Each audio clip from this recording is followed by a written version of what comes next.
잘 나와 있는 것이죠. 그래서 히브리서에서는 이 시편 8편 메시아시로 푸는 것입니다. 그리고 복음서에서는 예수님께서 젖먹이의 입으로 권능을 세우시며 이 부분을 예수님이 직접 예루살렘 입성하셨을 때 인용하십니다. 그래서 이제 아이들이 주님이 성전에 들어오셨을 때 막 찬양하고 예루살렘에 입성하셨을 때 찬양하는 그에 대해서 구약 성경의 근거에서 합당한 일이라고 예수님 말씀하시는 것이죠. 근데 이제 그 부분을 예수님 인용하실 때 이 시편 8편이 전체적으로 봤을 때 메시아시거든요. 그러니까 메시아를 찬양하는 것이 어린아이들에게 합당하다라고 하는 뉘앙스로 말씀하시는 말씀이었기 때문에 그 종교 지도자들이 굉장히 마음이 불편했을 것으로 생각할 수 있는 것입니다. 그리고 이제 시편 8편이 현재 이제 교회 상황이냐 아니면은 시편 8편이 이제 예수님 천년왕국 때의 상황이냐 이 두 가지로 나뉘어질 수 있는 것이거든요. 근데 그런 어떤 긴장감 가운데 시편 8편 보시는데 한번 우리 같이 일단은 시편 8편 같이 1절 같이 보시겠습니다. 시작. 여호와 우리 주여 주의 이름이 온 땅에 어찌 그리 아름다운지요 주의 영광이 하늘을 덮었나이다. 일단 이 시편 기자는 특히 다윗이죠. 자연 만물을 보고 하나님을 묵상하게 되는 것입니다. 그리고 하나님의 이름이 얼마나 아름다운지 하나님의 영광이 하늘을 덮었다라고 고백하게 되는 것입니다. 우리가 자연 만물을 볼 때 환경 가운데 하나님께서 여러 역사하심이 나타난다라고 하는 사실을 알게 될 때 하나님을 찬양하게 될 줄 믿습니다. 내가 지하철 가다가 어떤 문구를 하나 본 적이 있는 것입니다. 오로라 사진이었는데 그 노르웨이 홍보차 이렇게 관광부에서 왔는지 사진을 이렇게 진열을 해놨더라고요. 근데 문구가 어떤 문구가 있었냐면 이 광경을 보고 하나님을 인정하지 않을 사람이 없다. 그 문구가 딱 써져 있더라고요. 나는 평생에 한 번도 오로라를 본 적이 없는데 우리 같이 한번 볼까요? 예, 거기 여행 가려면 몇백만 원 들어가는데 그냥 유튜브로 보시기 바랍니다. 근데 그런 어떤 자연 만물을 볼 때 주님의 이름이 얼마나 아름다운지 주님께서 얼마나 이 자연을 아름답게 창조하셨는지 우리가 타락한 세상이라도 어느 정도 하나님의 신성이 깃들어져 있는 그 자연 만물의 상황이 있기 때문에 그래서 우리가 자연 만물을 볼 때 하나님을 알 수 있는 것입니다. 그 로마서 1장에도 나와 있는 것입니다. 우리가 자연 만물이 신이다 이렇게 하면 이단이죠. 근데 자연 만물을 통해 하나님의 신성을 볼 수 있다 이렇게 이야기하는 건 이단이 아닌 것입니다.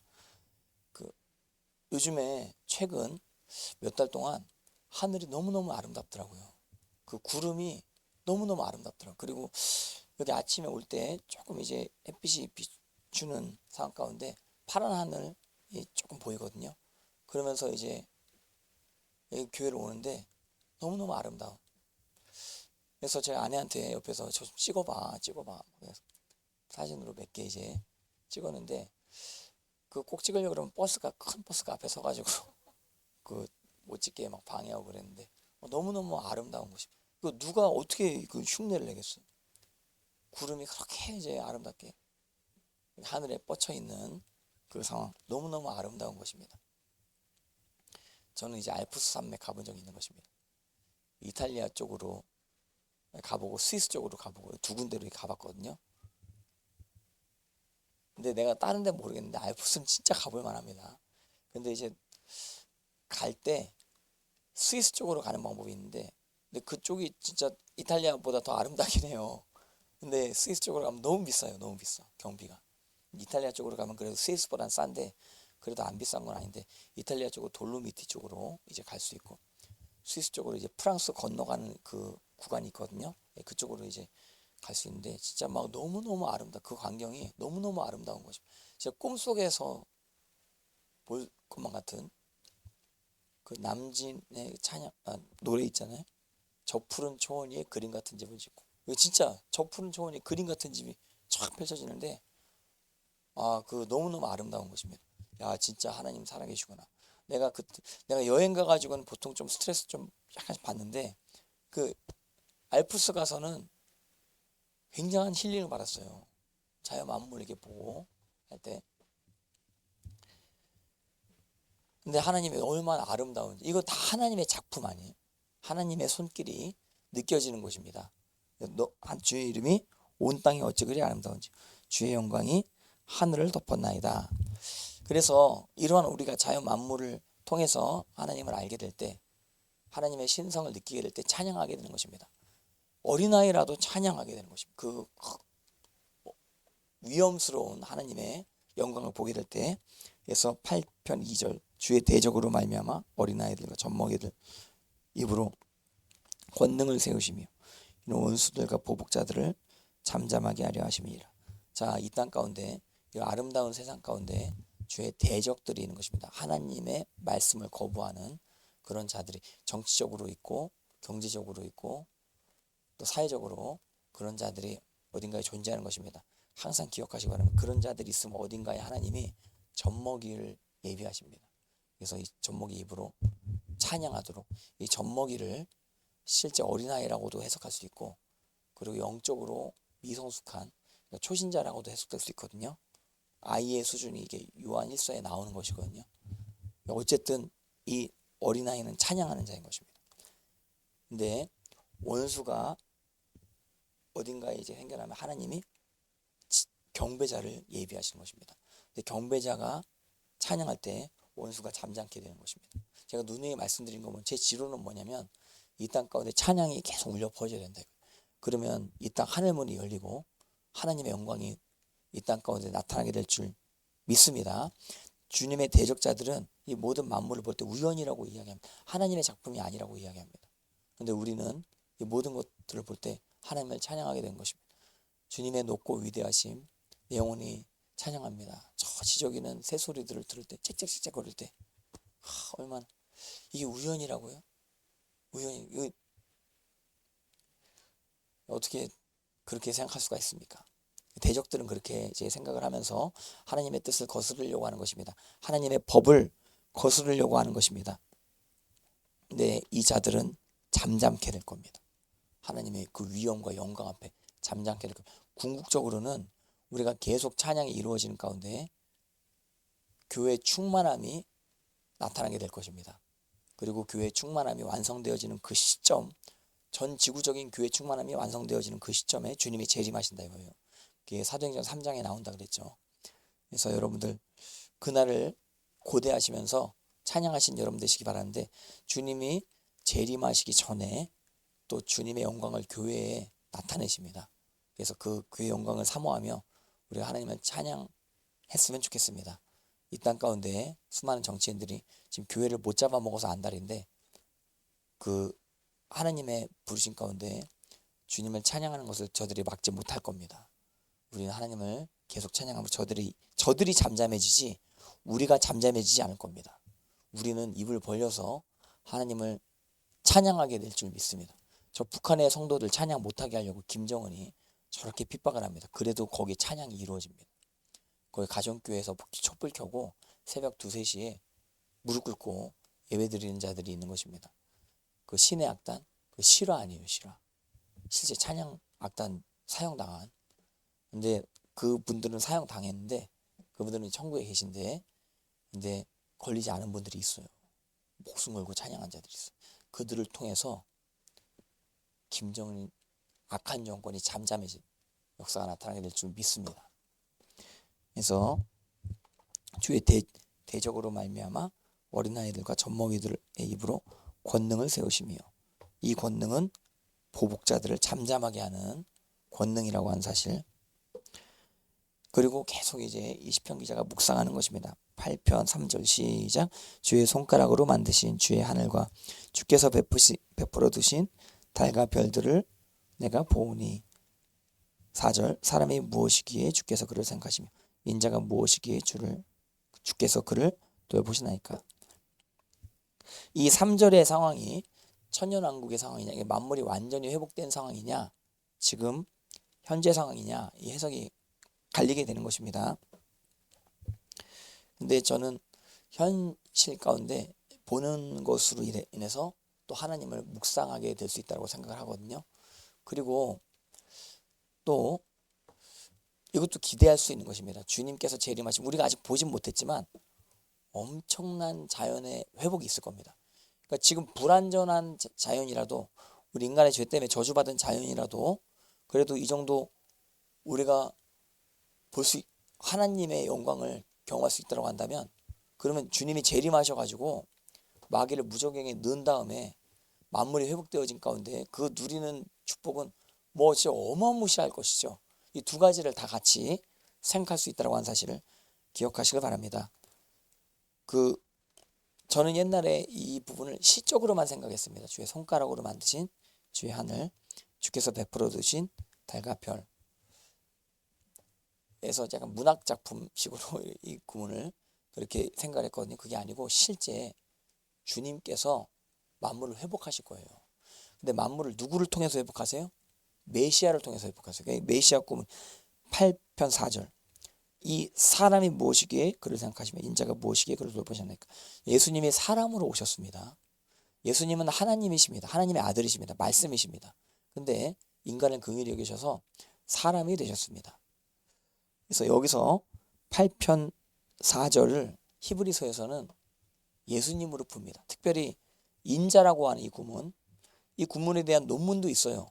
그러니까 다니엘서 인자와 이 시편에 나오는 인자, 이 부분과 연관되어져서 이 복음서의 인자에 대해서 이야기할 때는 메시아를 본인으로 지칭하는 말이다. 이렇게 뭐 풀기도 그런 논문이 있어요. 논문.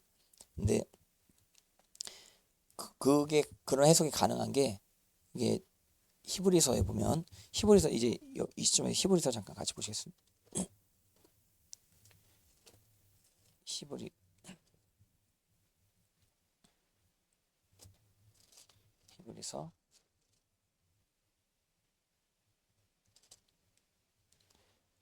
2장, 히브리서 2장 5절, 히브리서 2장 5절. 하나님이 우리가 말하는 바 장차 올 세상을 천사들에게 복종하게 하심이 아니니라. 장차 올 세상, 장차 올 세상은 천사들에게 복종하게 하심이 아니시고 예수님께 복종하게 하십니다. 그래서 만물이 주님께 복종하게 되면, 지금 복종하지 않는 어떤 자연계 타락이 있거든요. 먹이사슬 구조, 대표적으로 이거 하나님께 기뻐하지 아니하시는 것이죠. 근데 회복되면 사자와 어린 양이 뛰놉니다. 독사가 애완 독사가 되죠. 독사라고도 부를 것인가는 잘 모르겠는데, 독사굴에 손을 넣어도 독사를 쓰다듬어 주면 되는 것입니다. 요즘에 장수 말벌이 굉장히 그 대한민국에 많다 그러더라고요. 장수 말벌 때문에 굉장히 무서우신 분들이 많이. 토요일날 찬양하는데 말벌이 왔다 갔다 하더라고. 주여 내가 찔리더라도 찬양하겠나이다 이러면서 막 이제 찬양하고 막 그랬는데, 뒤에도 막 아내가 막 벌레 그렇게 무서워하는데도 말벌이 왔다 갔다 하는데도 야, 그 키보드 끝까지 치고 있대. 여러분들 혹시 아내가 치고 있다가 갑자기 도망가면 옆에 쳐주시기 바랍니다. 키보드 쳐주시기 바랍니다. 장수말벌. 근데 이제 만물이 회복되어지면 장수말벌이 독침 쏘는 일은 없을 거예요. 다 이제 주님께 복종하게 되는 그런 어떤 상황일 것으로 추정이 되는 것입니다. 그 EBS에 내가 어떤 영상 봤는데, 여왕벌이 두 마리가 있을 수가 없다 그러다. 이 두 마리가 있는 경우도 있는데 어떤 집단에는 두 마리가 있을 수 없다 해서, 여왕벌 후보가 되는 그 새끼가 태어나면, 그러면 빨리 태어난 여왕벌 후보가 늦게 태어난 동생을 죽인다 그러더라고. 본능적으로 그렇게 죽인다 그러더라고. 이게 타락, 너무나 비참하죠. 이게 자연계 타락이거든요. 근데 하나님이 자연 만물을 회복시키실 것입니다. 그리고 예수님이 재림하시면 지진이 없습니다. 그리고 홍수가 없습니다. 그리고 태풍으로 막 사람이 쓸리고 뭐 그런 게 전혀 없을 것입니다.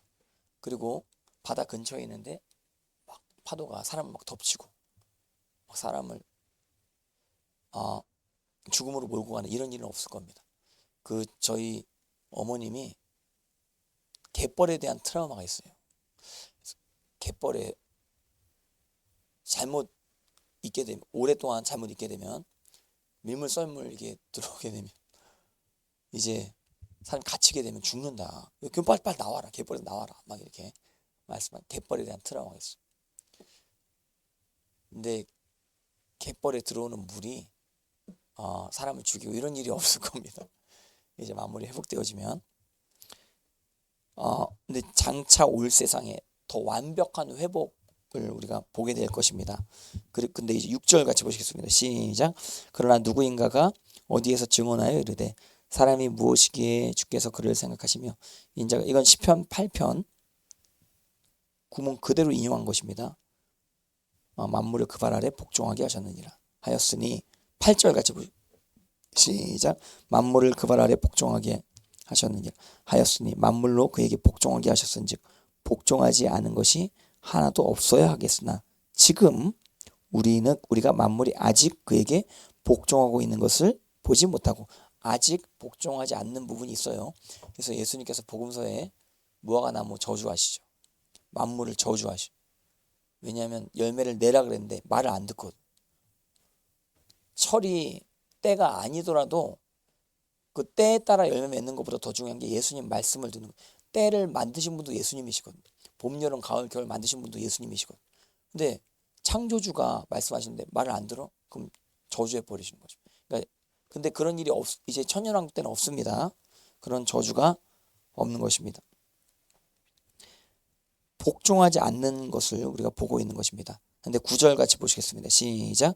오직 우리가 천사들보다 잠시 동안 못하게 하심을 입은 자, 예수님이신 것입니다. 예수님이 십자가 달려 죽으시고 음부에 내려가셨거든요. 근데 그때 천사보다 못하게 되어졌다, 이렇게 이야기하는 것입니다. 그리고 어떤 구문에서는 하나님보다 못하게 하셨다, 뭐 이렇게 번역해야 된다 이야기하는데, 왜냐하면 이 부분이 엘로힘으로 나와 있어요. 엘로힘을 천사들 복수로 해석할지 하나님으로 해석할지, 하나님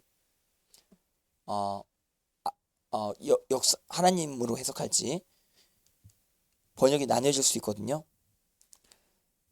그래서 여기 9절 다시 보시겠습니다. 오직 우리가 천사들보다 잠시 동안 못하게 하심을 입은 자 곧 죽음의 고난 받으심으로 말미암아 영광과 존귀로 관쓰신 예수를 보니 이를 행하시면 하나님의 은혜로 말미암아 모든 사람을 위하여 죽음을 맛보려 하심이라. 주님의 은혜가 예수님의 죽음을 통해 나타나게 되어진 것입니다. 그래서 10절 시작. 그러므로 만물이 그를 위하고 또한 그로 말미암으니가 많은 아들들을 이끌어 영광에 들어가게 하시는 일에 그들의 구원의 창시자를 고난을 통하여 온전하게 하심이 합당하도다. 구원의 창시자 예수님이신 것입니다. 그래서 예수님의 고난을 통해서 우리가 하나님의 아들들이 된 것입니다.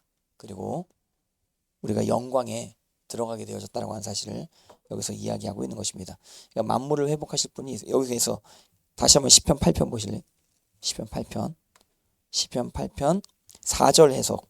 이 사람이 무엇이기에 주께서 그를 생각하시며 인자가 무엇이기에 주께서 그를 돌보시나이까. 이 인자는 확실히 예수님이라고 해석할 수 있거든요.